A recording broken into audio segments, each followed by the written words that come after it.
Hi, it's Dana Lane, the founder of Lane Change and Systemize and the creative director at Poppy Street Production. Happy International Women's Day. This video is to celebrate women.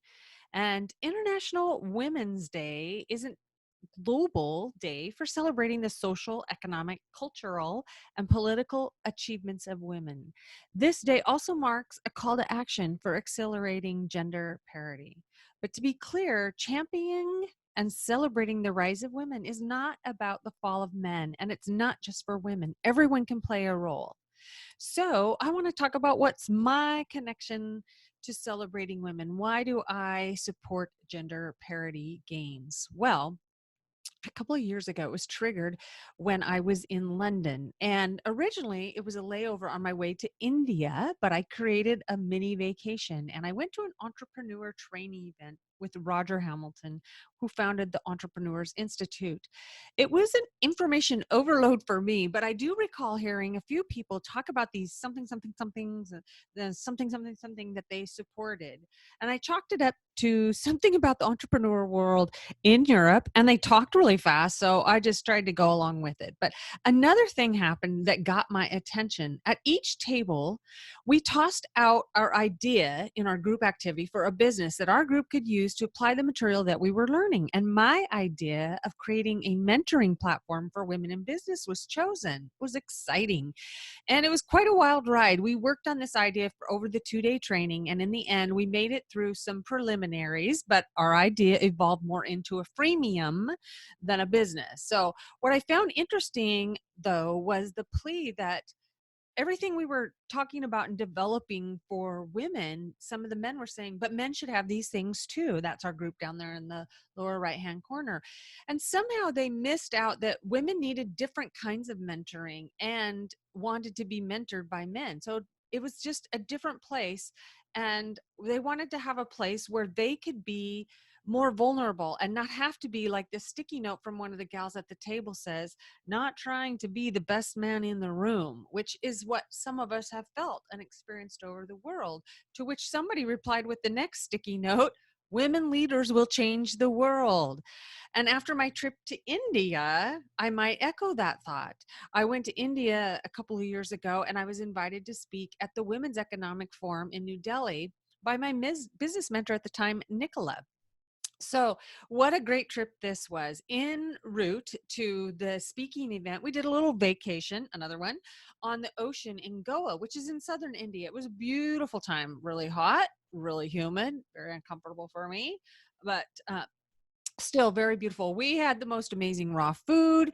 We visited that restaurant over and over. You can see the lasagna in the upper right hand corner. We had amazing view and amazing sunsets and sunrises and some beautiful people that we interacted with. Now, I haven't spoken much about my trip because it was sort of like a whirlwind when it happened, and still assimilating and learning some of the things that I got on my trip since my return. And some of the things, the subtle things that I learned were sort of life changing, and they're becoming more and more clear to me as time goes on. One of the interesting things that happened is we learned from the streets of entrepreneur, the streets in Goa, some of the entrepreneurs, I learned how hard they worked and how the successful ones, I watched this, Nicola and I both did. They are observant and they learn from action and interaction. They don't waste a moment. They learn from every single interaction. I also learned that they were picking up lessons from more of a male-oriented world, and they had these simple skills we had that we could teach them. For example, speaking in our language, which is true for all entrepreneurs. I don't mean English language, but you see, they were offering us, and I quote, different models of scarves.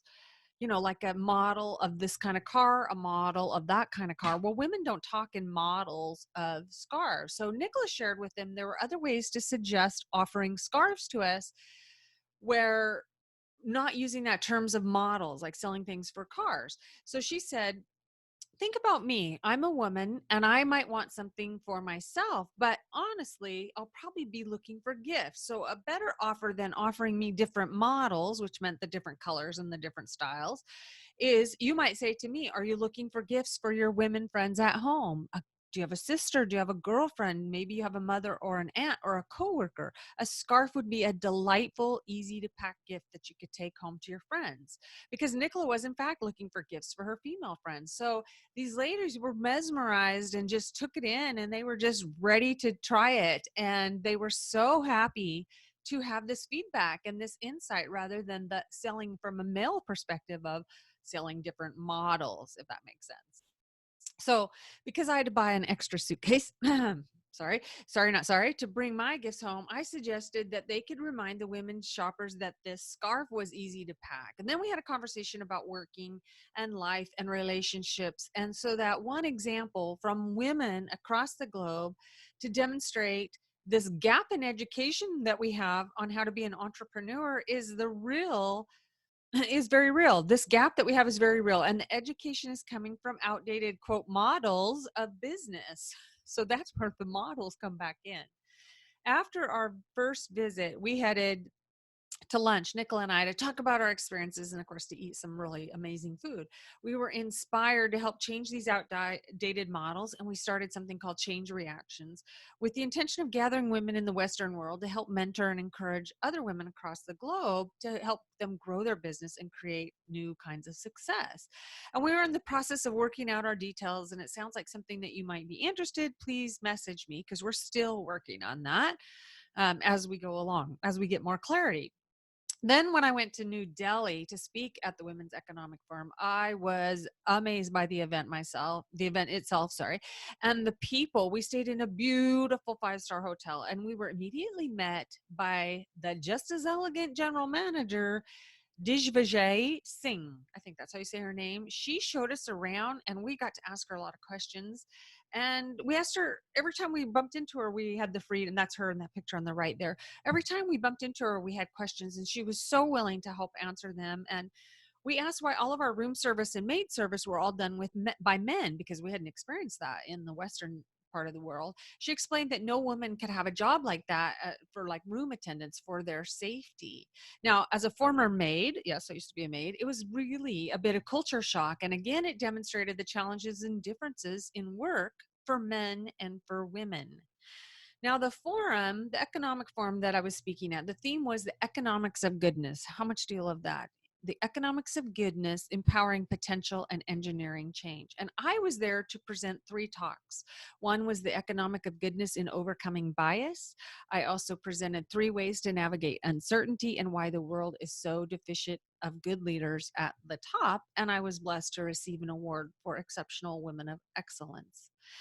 Now, throughout the week-long event, I was honored and humbled to meet the global chairperson, Harbeen Aurora, and her husband, Vinay. Harbeen, she had me at hello. The first email I received said, "Dear Soul Sister Danette," and I was in. And on the last night, she totally blew my socks off. She auctioned her dresses off rather than raising money for growing their all ladies league, the all women, all inclusive chamber across the world, rather than asking for money and pledges from the highest bidder so that we could spread this all ladies league in the World Economic Forum. She auctioned off her dresses by a commitment to the number of people we were willing to share. And my wild and crazy friend, Nicola, that I was with was, I'm not kidding you, first out of the gate to commit to connecting several thousand women to this organization. So she picked this beautiful aqua greenish, I don't know the right color, dress, and that's because she had the highest bid, and she let me try it on.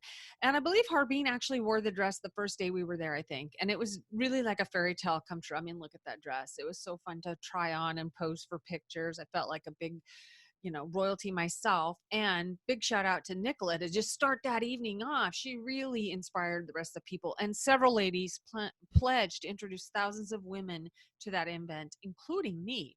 So what is the World's Economic Forum? Well, it's it's a multinational forum platform that allows women and leaders from all walks of the life worldwide, to expand their business opportunities, to enhance their personal influence through networking across the borders. And it includes some of the most successful entrepreneurs, authors, thought leaders, and celebrities. And it's a nonprofit organization with really a philanthropic vision. And mostly what I love about it is a collaborative spirit. The World Economic Forum is the forum wing of ALL, which stands for All Ladies League. This is the multinational movement of connecting women worldwide as women beyond borders and as, like I said, what I love the most, soul sisters. So I'm committed to unleashing introducing this to other people, and they are committed to unleashing the potential in one and all completely. It's a completely free membership, and it's by referral and invitation only. Now, there was at this event in India beauty and elegance and wisdom and a lot of women and a few men, and they were all knocking their socks off in their industry or championing women, and they were sharing their stories of overcoming roadblocks and barriers. It was so inspiring. It really shook me to my core. It gave me goosebumps. It still gives me goosebumps. And what I noticed is that every speaker, or almost every speaker that I ran into, said something like, I support, blah, blah, blah, blah, blah. I focus on number 7. And it was some letter, number, acronym soup thing with numbers. And again, I was totally clueless. Women from all over the world. There were women from Germany, women from the Philippines, the UK, Costa Rica, Australia, New Zealand, India, Nepal. These are the women that I met. There were other women from other countries. All of these women, these amazing women, were spouting off something that I didn't get. I wanted to find out, but I had my hands full just during the event, just trying to maintain it all, right? And go through the experience of the food and the heat and the humidity. And after this event, we had a 3-hour ride to see the Taj Mahal. And after a real joyful but hellish experience, we survived a storm that unfortunately was fatal for people around us, though we didn't know it until later. We didn't know we were in a storm. We weren't sure. We survived yet another 3-hour ride around New Delhi because our driver was lost and he didn't speak very good English, but we barely made it to get our flights to come home. And after I got home from that trip, I moved to a new home in 3 weeks. So I didn't really have time to dig into this letter number code the ladies were saying. But lo and behold, I found myself in Bali within a couple of weeks after I moved. And I was hearing others spout off these letter number combinations. Now, I was in Bali for a week with the Entrepreneurs Institute. I was there to be trained and certified as a flow consultant, a performance consultant, and I was attending the Exponential Entrepreneur event. And again, I was hearing this some letter number combination. And this time I had to dig deeper. So what are these letter number combinations? Well, I figured it out. They're the 17 Sustainable Development Goals, or SDGs, that were developed by the United Nations and adopted in 2015. Now, these are the blueprint for achieving a better and more sustainable future for all. They address the global challenges we face, including those related to poverty, inequality, our climate, environmental degradation, prosperity, and peace and justice. And these goals are all interconnected, and the goal is that they leave no one behind. And the intent is to achieve this goal, each of these goals, and the target related to them by 2030. So now that's less than 10 years, right?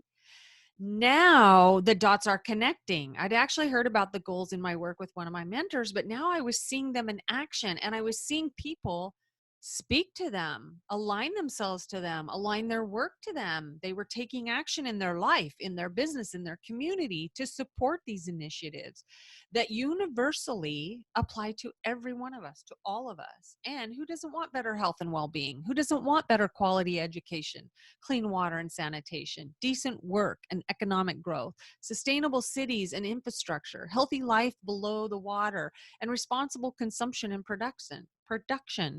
I know I do, but I know what it's like to try to do too many things. Scattered approaches, get you scattered results. So I tried to narrow them down and choose one to focus on. And honestly, it was really challenging for me because I value all of these initiatives. But I was introduced to a process that will help you narrow it down. And I've actually taken it a few times.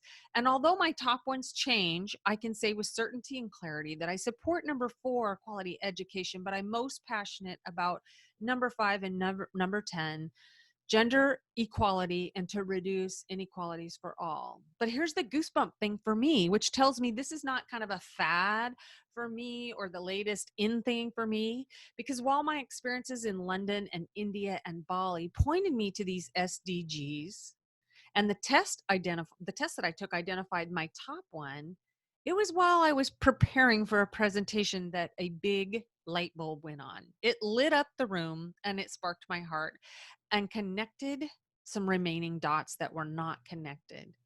I was preparing for my talk about mastering the entrepreneur's journey for female entrepreneurs. And I was preparing my notes and slides related to my mission. And it dawned on me that my propensity to support women and reduce inequalities for everyone really began years ago. I vaguely remember something in the yearbook about me and the ERA. So I unpacked my yearbook, still unpacked, and found the page, and it was titled The Class of 1984, 10 Years Later. And what it said is for Danny Saltzman, which is what I was called in high school.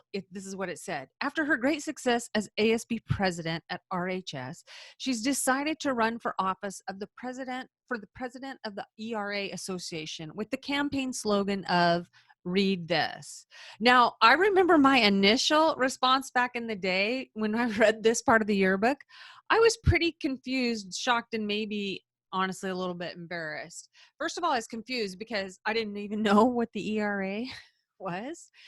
Not when I was growing up. I was a member of the NRA because our family had guns and hunting provided a main source of food for us in our single mother, 4-kid home. And maybe I was a little bit embarrassed because this campaign slogan of read this probably represented my recent behavior in getting my license to fly, the middle finger.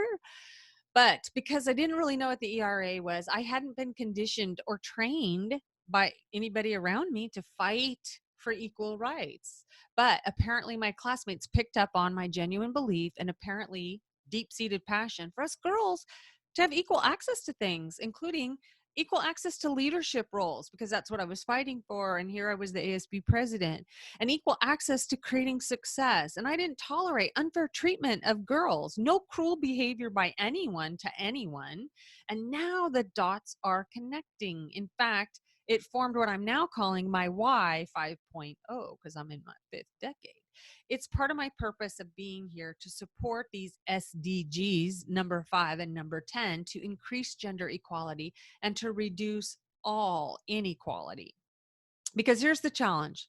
As I grew up and tried to fit the models of star employee, perfect wife, great teacher, outstanding leader, I struggled sometimes or often to find a fit. And I've talked to many women who had the same struggle. First, most of the role models were male. And even though I learned some good things from a few male role models, it wasn't the best fit. Most of the women, from coworkers to those in leadership positions, fell into 4 buckets. The first bucket I noticed that many of us women fall into were people pleasers. And they came by this mindset and behavior patterns, honestly, right? With low resilience skills, they experienced a challenging event and it took a big blow to their self esteem, which triggered a fear. And we're bred to please people, to get attention, to get acceptance, to get approval. We get rewarded when we perform and people say, good girl, good job. Or we've been bred to people please. It isn't it isn't really like a slam. These ladies, myself included in my younger years, we've had good intentions, but we tend to be operating from a sense of lack or a sense of fear. And we all have leftover conditioning. Many girls and women were and still being taught to be submissive. But it's more subtle these days. We're taught, don't rock the boat. Try to make things easy for others. You're the mother, sacrifice. That's what mothers do. This fits hand in glove with being taught we should sacrifice everything for our children and for other people, right? And what happens? We lose ourselves along the way. We lose ourselves along the way and we don't even know who we are anymore. So the next bucket that I observed are the women who are in leadership roles and performing well, but they didn't stay very long. Now, my research and my life experiences both show that they left because they were trying to approach their role, they were out of sync with their personality, and they just couldn't maintain it, or they didn't enjoy the culture of being judged and labeled as a beach by both men or women, or just couldn't put on the dog and pony dance show anymore, or because they still desired to be present with their family. Although this is changing, many were responsible for all the household duties, all the errands, all the appointments, and they just stepped down to create more work-life balance. So burned out from negative judgment and exhaustion, these good leaders left their role, leaving us with fewer role models. Now, the third group of women, there we go. The third group of women that I noticed as female role models are the last group of people that I want for models. Yeah. These are the people that I don't want for models. And these are ladies that suffer from tall poppy syndrome. Have you heard of that? I talked about this in India with my group, and when I was speaking about why there are no good leaders at the top. And tall poppy syndrome is prevalent in the US and Australia, especially. And after my presentation, we had quite the lively conversation about it. And here's what it is. If you look at a field of poppies, they're relatively the same height. And the tall poppy syndrome is when a woman rises up and has high performance. She shines in what she's doing. She's creative, innovative, she's getting results. And other women feeling left out, feeling threatened by it, cut her down to bring her back down to the same size. Now, I've seen it, I've experienced it, and it breaks my heart. And it's been going on for too long.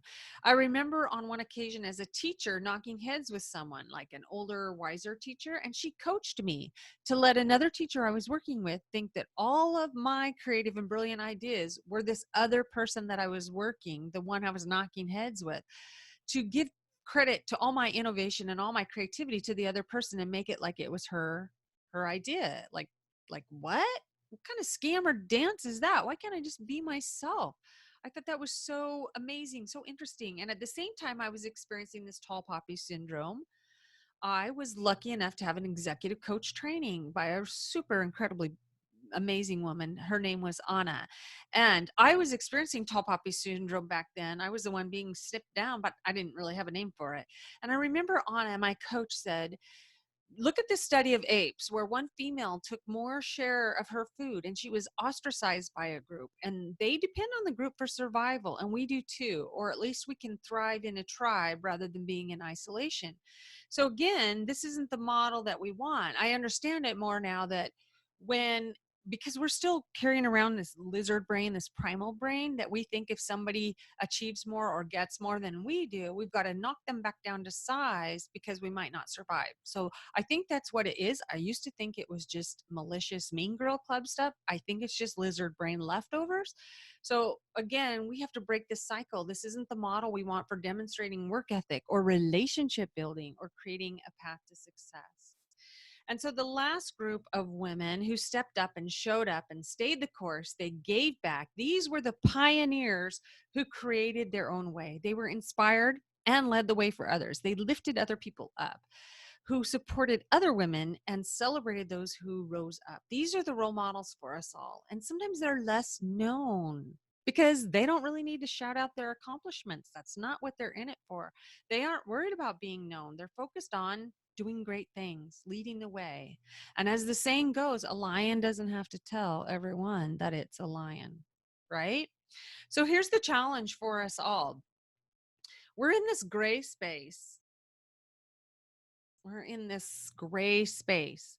We're in a transition, I think. From our past, we've had a long history of male leaders, hierarchy, competition, head-centered, right?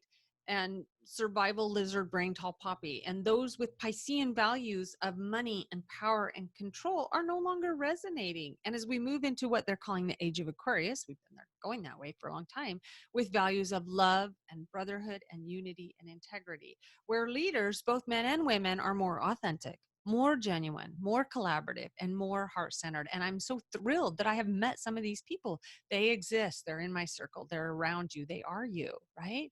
So we're at this place where it's the perfect timing. If you look at our evolution, there are tools that define the agriculture age, right? Tools were the thing that defined the agriculture. Machines defined the industrial age, and technology defined the information age. The question is, what will define and influence the age we are in? Some are calling it the shift age, and some scientists and futurists are predicting that consciousness, higher consciousness is what will be needed to take us through the next age. And it's a good thing too, because in our current tech revolution, scientists and futurists are predicting singularity to happen between 2030 and 2045. That's just around the corner.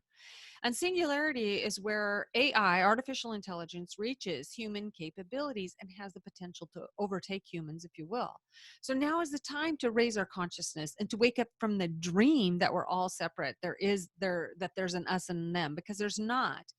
It's also time to include, to change how women are showing up in the world, how women are educated, how they work, and how they're treated. And it's happening, right? As you can see, it's already happening, as evidenced with the Me Too campaign, where women are finally sharing their abuse, their stories of abuse, and some men are too, right? And I predict we're going to see a change in that, a shift from those women finally getting to share their story. They're going to do some healing and get their dignity restored. And off the back of that, I believe they're going to shift their focus, and it's already happening, to, without these shackles of the past, the focus is going to shift more and more to showing up bigger and stronger and being creative, being innovative, and making a contribution. And I think that's going to create a more holistic life for themselves, which will empower them to contribute to their family, to the community, and to the world. And change is also being demonstrated by a record number of 127 women elected or appointed to Congress, and 36 of those being new members, which is still less than one-fourth of the positions. One-fourth of the positions, though, women take up 51% of our population in the US. I think demonstrating the strength of leadership by women, we're going to start to see this, as well as women who are starting in business, right? So it's in politics, but it's already in business. Get this. The number of women-owned businesses has grown 114%. 114% compared to the overall national growth rate of 44% for all businesses. And women-owned businesses now account for 39% of all the US firms. And according to a survey done by National Association for Women Business Owners, there are 11.6 million women-owned businesses in the world. They employ 9 million people and are generating more than $1.7 trillion in revenue. I think those are amazing stats. So you can see the change is happening. But if we look closer, it's not just what it appears. According to a report from the Economic Innovation Group, for the first time, at least since the 70s, the closure rates for businesses has exceeded the startup rates, even in recession, even across all industries. So despite this lovely news that we have an increase in women-owned businesses, the stats can be misleading, because if more women-owned businesses are opening, and the closing rate has increased, it also means that more women-owned businesses are or will be closing. One of the big challenges is for work-life balance. Now, in my research, I discovered this term. Here it is: necessity entrepreneurship. And it's not just about needing money. The research shows that starting a business is a better alternative for women who are working in corporate that don't want to work 12 hours in an office anymore. But here's the challenge: work-life balance is the number one problem for women and men running their business, right? They want to escape the demands and the out of fitness of corporate life. And so they start a business, but work-life balance is also the number one issue for women and men in business. So what we are doing is we are in what some are calling this golden age of incumbency. This is where a large share of Americans who, I'm speaking just to Americans here, are working for well-established companies more than ever before. Even though we hear all this rage of entrepreneurship, we have people working for large, well-established, not large, but well-established companies. This is because the work-life balance creates stress, which feeds into our health epidemics. And so we've got to dial this in, and it's going to take many of us to turn this ship, right? So a lot of people are being driven to entrepreneurship. They're in entrepreneurship and they have the same work-life balance issues, so they get driven back to corporate. So we're not fixing it on either side. We need a bunch of us to get together to solve this problem, because it creates stress. Stress adds to our health epidemics, and we're never going to solve either one of those. We'll never get more time. Like, time management is not the issue. Time management systems and tools and juicy little techniques and apps are not the thing. We're not going to get more time. The solution has to be a mindset shift about working and how each person adds value, about how each person adds value. So what does it mean? Now, what does it mean for you? What does it mean for me? What can we do to join the momentum, to raise our consciousness, to reduce gender inequalities, to reduce all inequalities, to rise up ourselves, to support other women to shine, to rise and shine, and to be who they are and make those great contributions, both ourselves and the women around us? Well, here's 10 things that you can start. Number one, you can pay attention, observe your own bias. So, how do you find it? Listen for words or thoughts of judging anyone for or against. If you have judging thoughts for or against, you have a bias. Any blaming, any shaming, any justifying thoughts or words, any of that, anything like that is feeding into the belief that there's an us and a them and that we're separate. So we want to stop spreading propaganda on Facebook posts that divide people. Focus on the quality of life you want for all. Focus on the positivity you want. Focus on team humanity. We can move to new levels of consciousness, but not if we remain stuck in this old judgment, prejudices, guilt, and fear. The higher calling is for unconditional love for ourselves and for others. That's number one. Number two, seek to understand. Be willing. Here's an invitation for you who's listening. Be willing to let go of what you think you know. Be willing to let go of what you think you know, because what you knew at 2 years old is not what you know now. Don't you think that's true for the age you're at? Right? Being self righteous, girl, it's not attractive and it breeds separation and control. So be willing to let go of what you think you know. Number three, let's support women in business. One way to support them is to buy from them, to hire them. Go out of your way to find women owned businesses and buy from them, and then invite, share. You share what you got at Costco. Come on, come on. Share who's a local woman in business, who's a international woman in business that does something that other people need. You can share that. Come on, you share about what was in your coffee and what you had for breakfast. Share about other women who are in business. Let's help support them in business. Number four, post a social card from the International Women's Day. You can get that online to celebrate women, to raise awareness, and to recognize gender parity gains. Hey, how about this? How about you take a few moments to give a shout out to women, right? To the women role models, past, future, right beside you. Who lit the way? Who shined a light? Who gave you a hand? Not the tall poppy snippers. Don't shout out to them.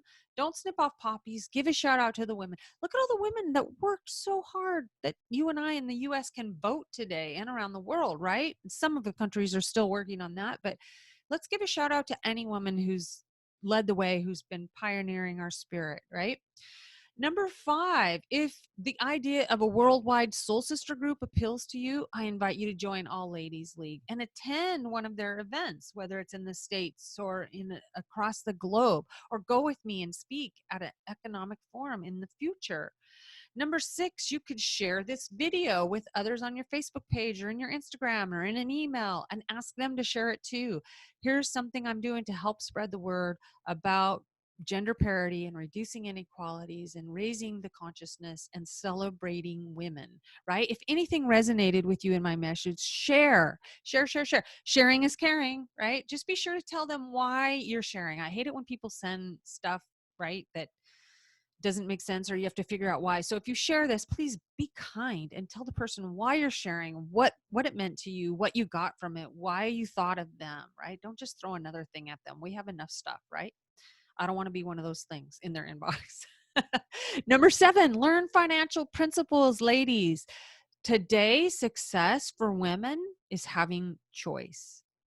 And one of the best ways to get choice is to have money in the bank, because money in the bank allows you to have choice. Money doesn't buy you happiness, it does give you choice. So learn how to manage and grow your money and take the empowered road to wealth and well-being. Take the high road to wealth and well-being, and support a sister who is learning it too, right? Learning is better in tribes, in groups. So let's learn this stuff together.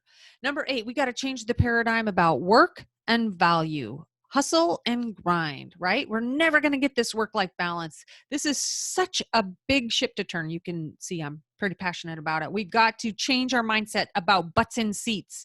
Butts in seats don't add value. You need to consider unlearning what you've been taught and learn new concepts about value, right? It's opportunity language, it's value language, it's not hard work and hustle.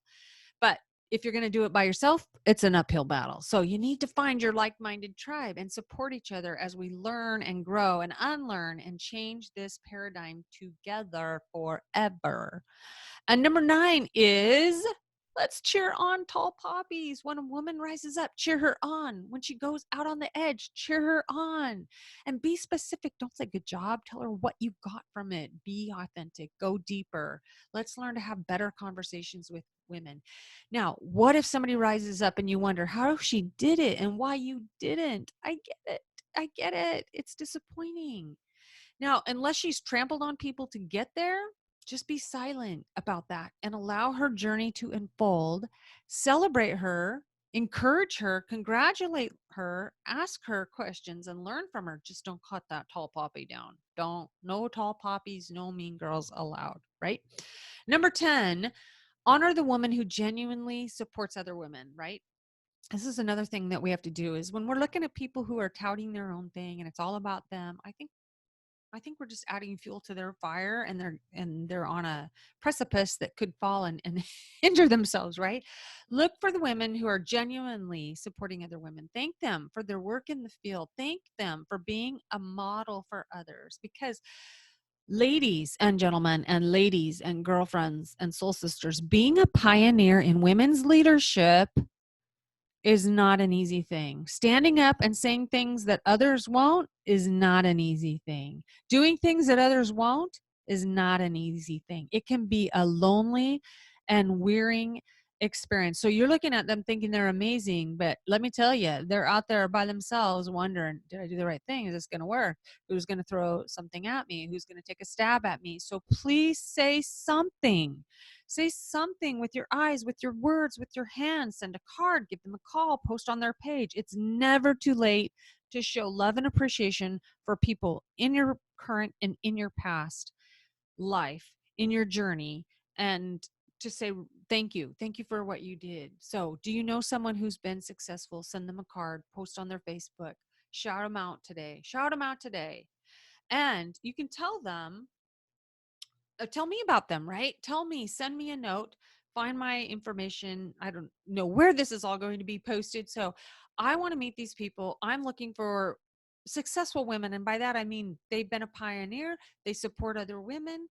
I'm looking for them to share their story and share any tips for the rest of us. I may use it in a podcast. They may be a guest of mine. They might be in an interview, or I might write about them, or I might have a blog with them.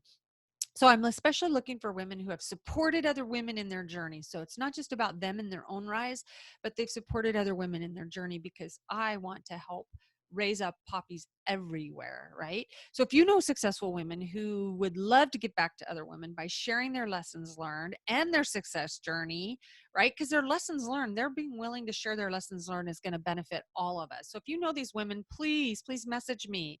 I want to help build that tribe of soul sisters so that we can work collaboratively and collectively to change the world into the world that we all want. So, my question for you, what do you choose? Can you commit to something? Which of the 10 ideas resonated with you? Do you want to pay attention more and observe your bias? Are you going to seek to understand or support women-owned businesses, or put a social card or positive post for women, or join a soul sisters from around the globe?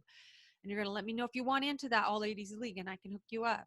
Are you going to share this video with others? Are you going to raise your own financial literacy? Are you going to change the definitions and methods of how you do work, how you are successful, and how you add value, what your worth is? And when a woman rises up, will you cheer her on? And will you recognize and honor women who genuinely support other women?